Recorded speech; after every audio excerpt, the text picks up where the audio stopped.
been in this library for 6 hours. I'm out of snacks and energy. Plus, I just realized I forgot to put deodorant on. Oh, girl, you're a mess. Let's run to Target. Let's RTT. We'll grab some protein chips, body spray, and deodorant. And we get 20% off with Target Circle so we can get those great face masks for our self-care Sundays. I love an SCS. Let's get out of here. College students get 20% off their next purchase with Target Circle. Subject to terms. Visit target.com/circle for more details. Adobe Firefly is the all-in-one creative studio with AI-powered image and video editing for today's creative process. Built for creators of every kind, Firefly helps you generate, edit, and experiment fast. Because the asks aren't getting smaller, the budgets aren't getting bigger, and the timelines, oh yeah, still tight. With all the best creative AI models in one place, Firefly brings your ideas to life. Unlock a better way to make with Adobe Firefly.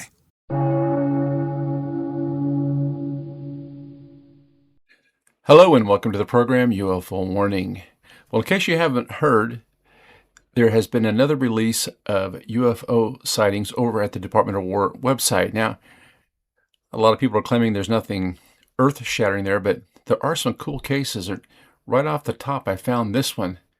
In 1953, a group of U.S. Navy photographic analysts were handed something extraordinary.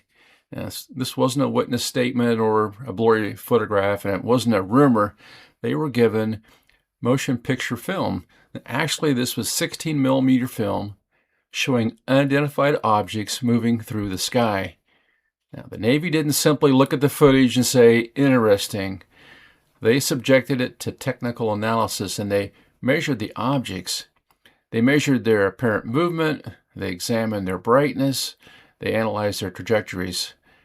They also calculated velocity, they calculated acceleration, and some of the numbers they came up with were astonishing.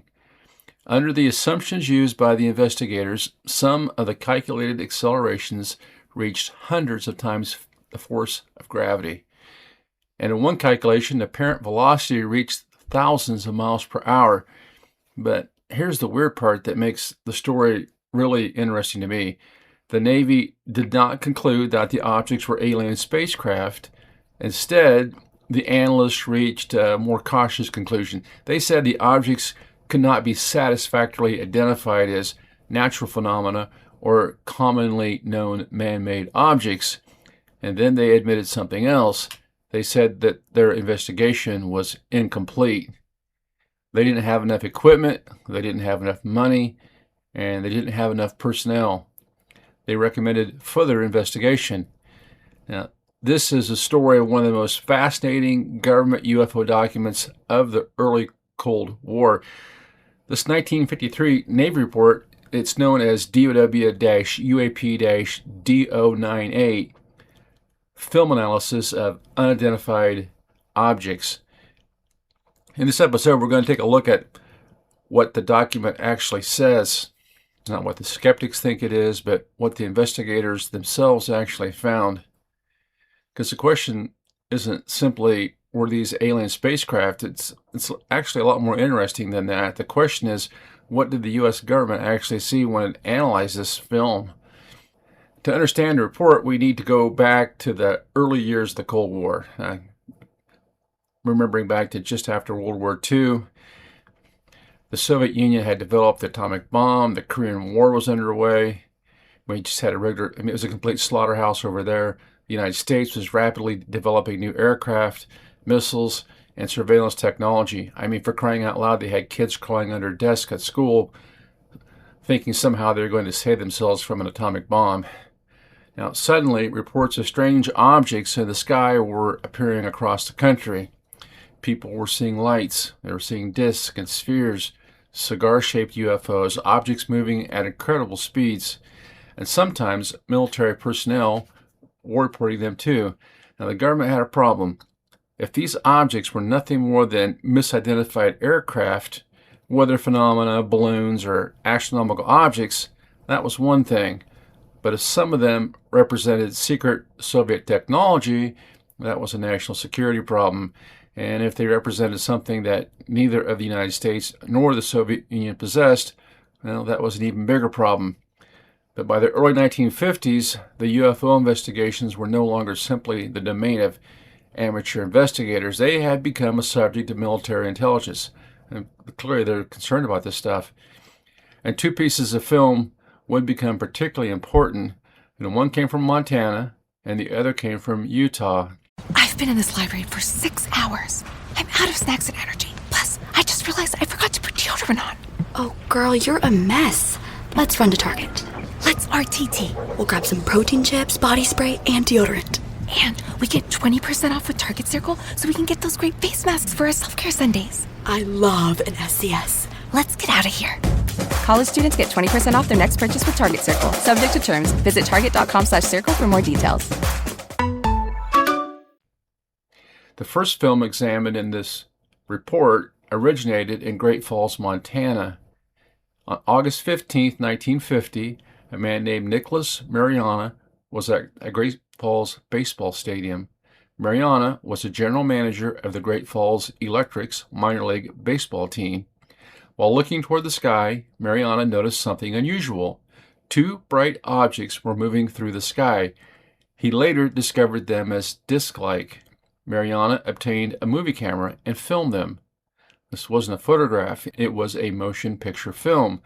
And that distinction mattered, because the motion picture film provides something a small still photograph doesn't: time, frame after frame, movement. And movement can be potentially measured. That meant investigators could attempt to determine how quickly an object appeared to move across the frame. They could analyze its trajectory. They could compare its movement against known objects. And that is exactly what the Navy eventually attempted to do. Of course, notice here we have the Navy doing this, not the Army. I've been telling people for years, the Navy, that's where this whole intelligence center is at, I think. 2 years later, another important piece of UFO film appeared. On July 2nd, 1952, Chief Warrant Officer Delbert C. Newhouse was traveling through Utah with his family. Newhouse wasn't an amateur photographer. He was a trained Navy photographer. While traveling near Tremonton, Utah, his wife noticed unusual objects in the sky.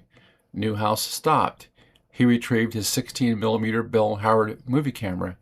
The camera was equipped with a 3-inch telephoto lens, and Newhouse began filming. What he captured would become one of the most famous pieces of UFO film in American history.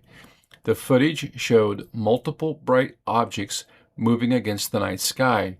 Newhouse filmed the objects for approximately 90 seconds, and unlike many UFO reports, this one came with something investigators could actually examine: film. The Navy eventually obtained the Utah footage and began analyzing it. The resulting report is dated May 4th, 1953. The investigators were part of the Navy's photographic interpretation operation in Washington, D.C. And this is where the story gets interesting.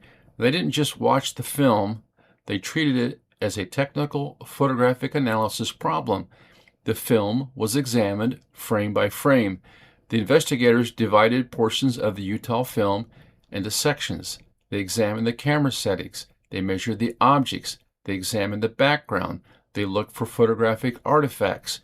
And they attempted to determine whether the strange lights could be explained by something ordinary.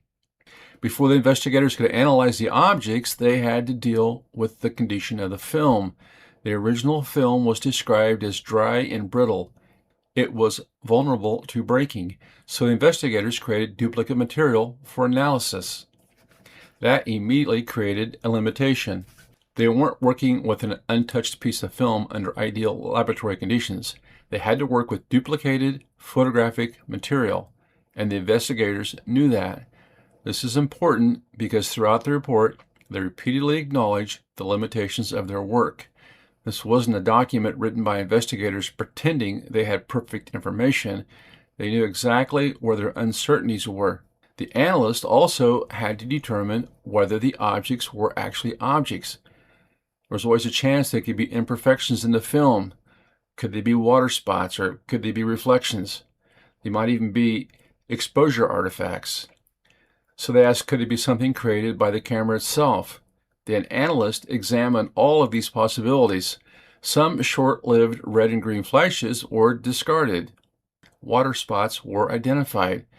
Other apparent anomalies were eliminated. The objects that remained were generally described as blue-white, as they also changed in apparent brightness and size. And that raised another question. Were they reflecting sunlight? One possibility was that the objects were reflective surfaces, perhaps balloons, maybe metallic objects, perhaps something else capable of reflecting sunlight. The Navy analysts considered this, and logically it made sense. If a shiny object is moving through the sky, its apparent brightness can change as its orientation changes relative to the sun.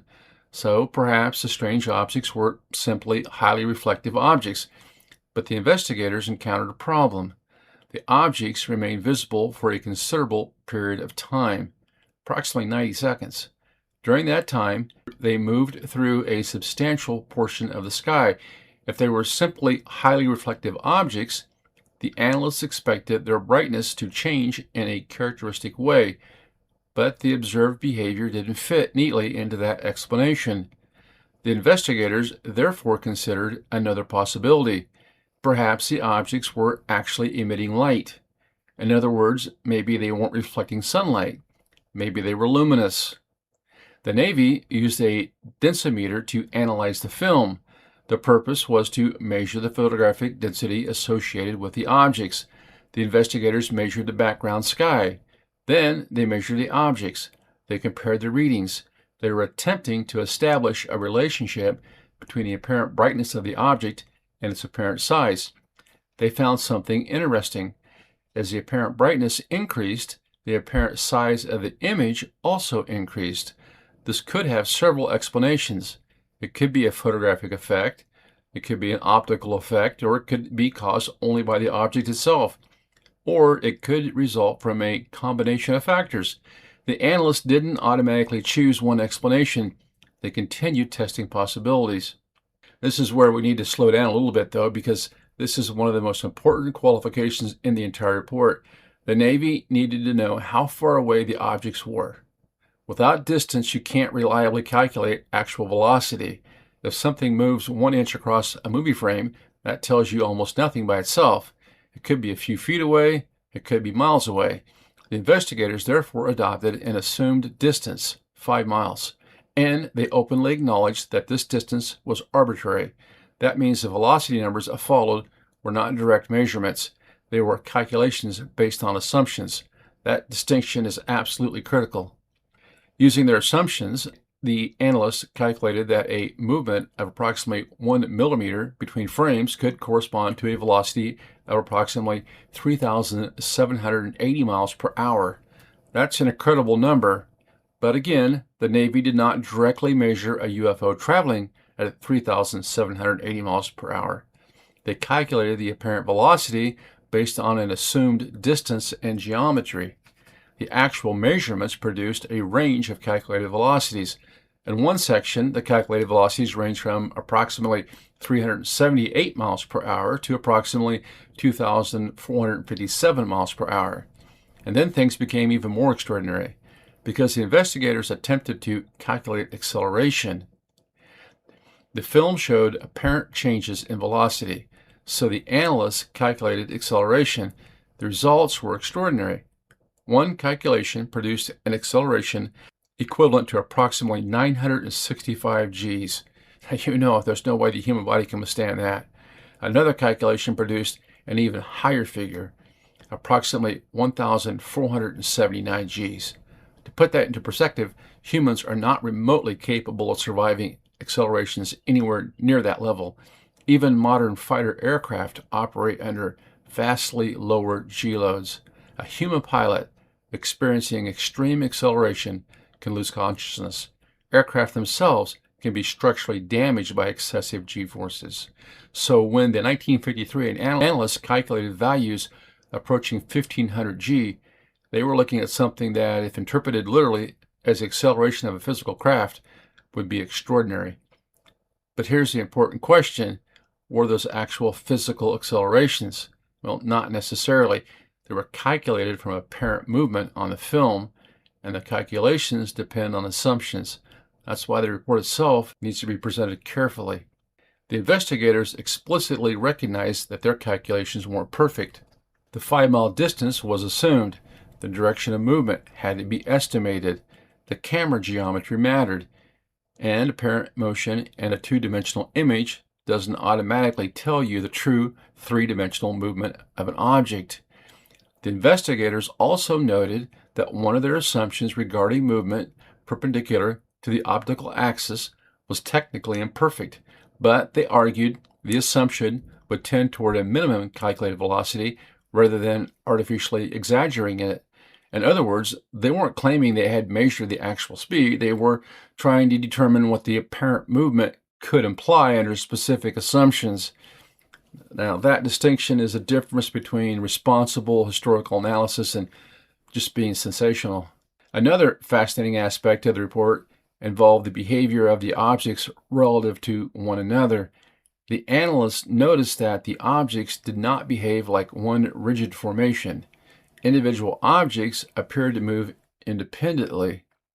Some appeared to move relative to the others. At times, 2 objects appeared to approach each other. They would appear to merge.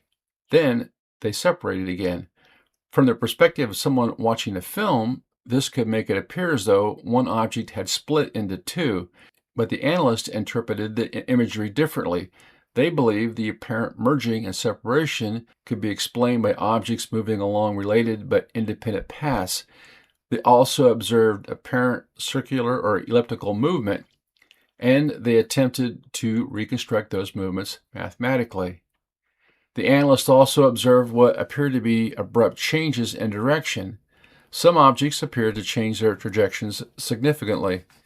Others appeared to remain relatively stationary, while other objects moved around them. And some appeared to disappear while still within the camera's field of view. This is exactly the type of behavior that makes UFO cases so difficult, because there are 2 possibilities. Either the objects really were performing unusual maneuvers, or something about the geometry of the observation was creating an illusion of unusual movement. Without knowing the exact distance and 3-dimensional position of the objects, the investigators couldn't completely resolve that problem, and they knew it. Now we come back to the Great Falls footage. The Montana film offered something the Utah film didn't have as clearly. Known terrestrial objects could be used as reference points. That gave the investigators a way to compare the apparent movement of the unidentified objects against known features in the environment. This made some of the calculations more useful. The Navy calculated apparent velocities for the 2 primary objects. For one object, the estimated range was approximately 361 to 1,314 miles per hour. For the other, 169 to 1,117 miles per hour. Again, these were calculated values rather than direct speed measurements. But the analysts considered the Montana calculations more reliable because of the available reference information. And once again, the calculated accelerations were enormous. The report produced values reaching hundreds of Gs. The Navy didn't make these conclusions based on 1 or 2 frames. For one portion of the Montana film, the investigators performed approximately 322 individual measurements. That's significant.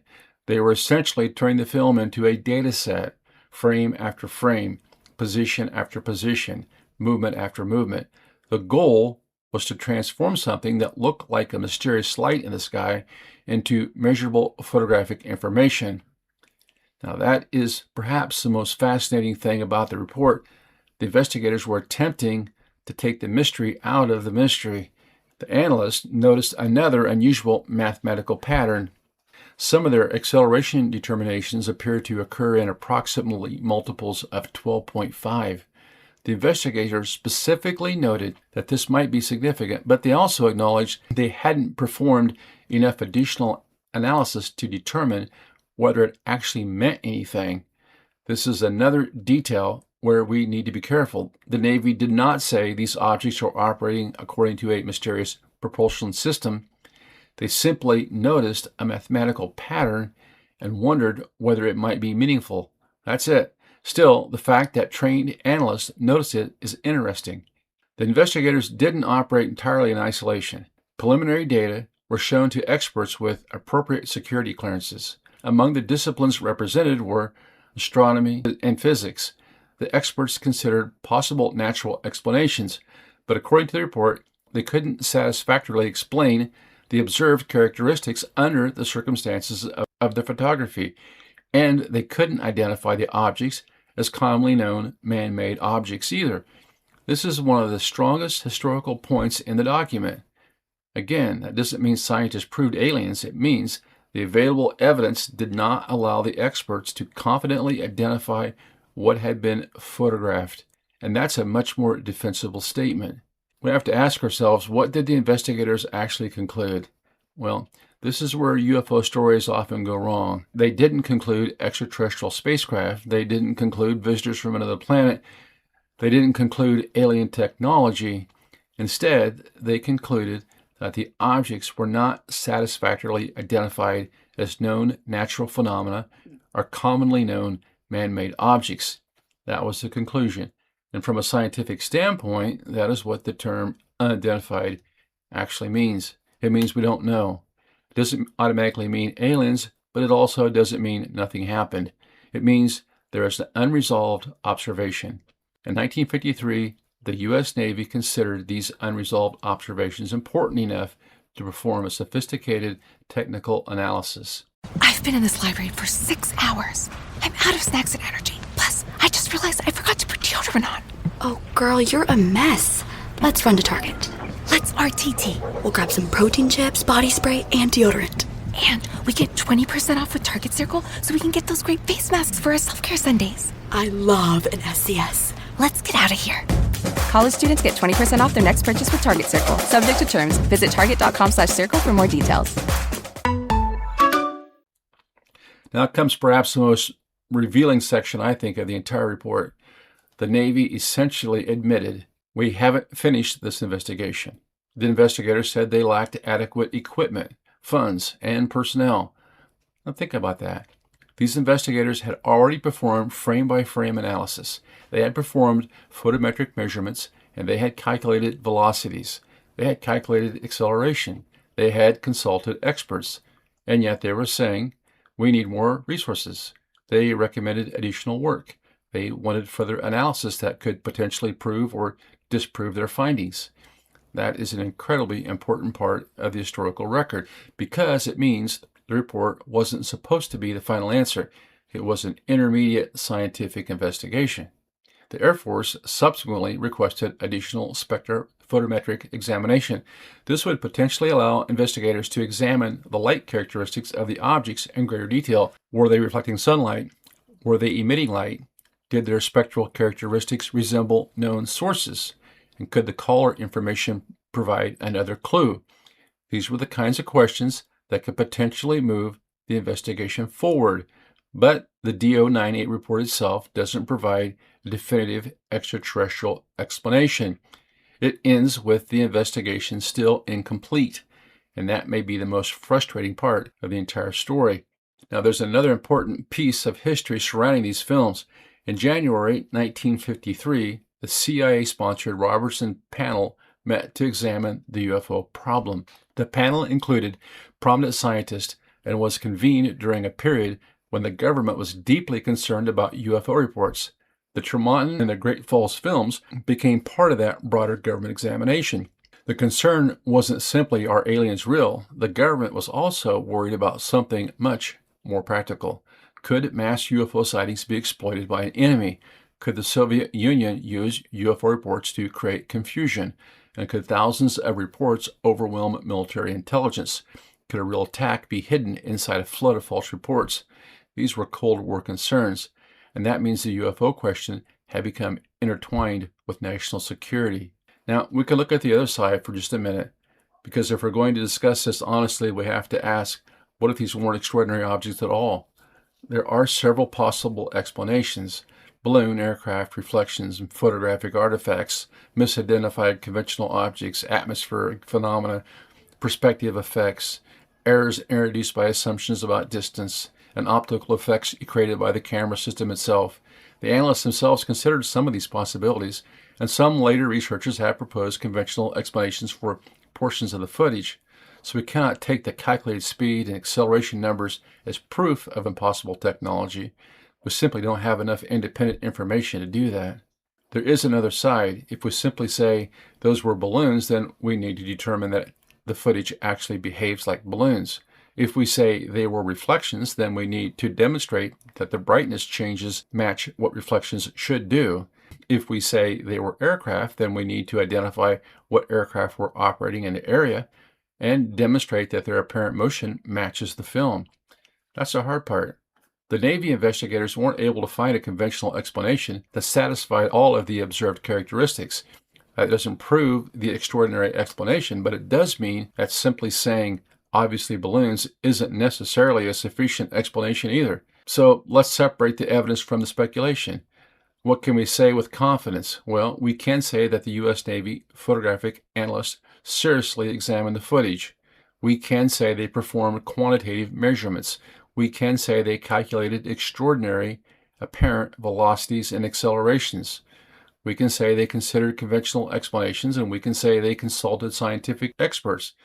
We can say they were unable to identify the objects as known natural phenomena or commonly known man-made objects. We can also say they believed additional investigation was necessary. And we can say the investigation was limited by inadequate resources and assumptions. What we cannot say with confidence is the Navy proved these were extraterrestrial spacecraft, or they proved they were some other man-made object. They didn't. And anyone claiming that this document alone proves that is going beyond the evidence. And now we can reach the question that has kept the UFO researchers interested in these films for more than 7 decades. And what were those objects? Well, were they secret military aircraft? Were they balloons? Were they atmospheric phenomena? Were they optical illusions? Were they some combination of the ordinary objects and unusual photographic conditions? Or were they something genuinely unknown? We don't have a definitive answer, and that is precisely why this 1953 report remains fascinating, because the investigators who examined the film closest to the original event didn't have an answer either. They had measurements and they had calculations and hypotheses, but they didn't have an identification. There's an important lesson about UFO investigations here.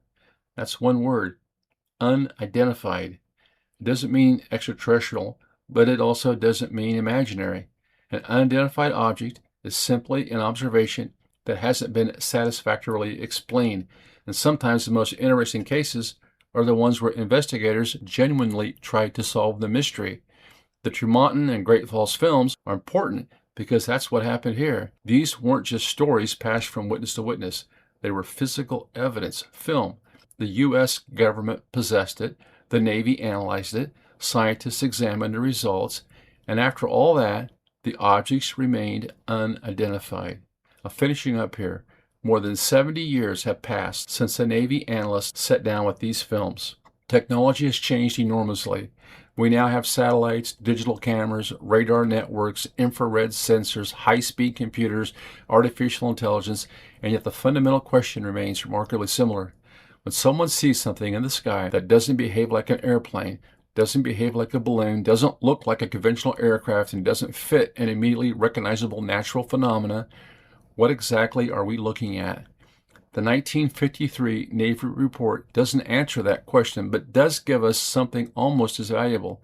It gives us a record of what happened when trained government analysts tried to answer it. They measured, they calculated, they tested, they consulted experts, they considered conventional explanations, and finally they admitted they didn't know.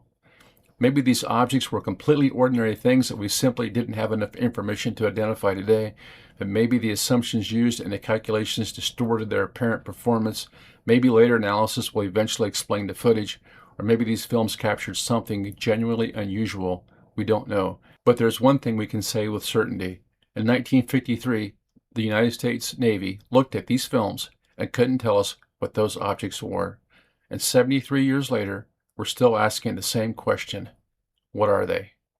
Hope you liked the program today. If you did, don't forget to hit like, follow, subscribe. Doesn't cost a dime. Until next time, this is UFO Warning. Over and out.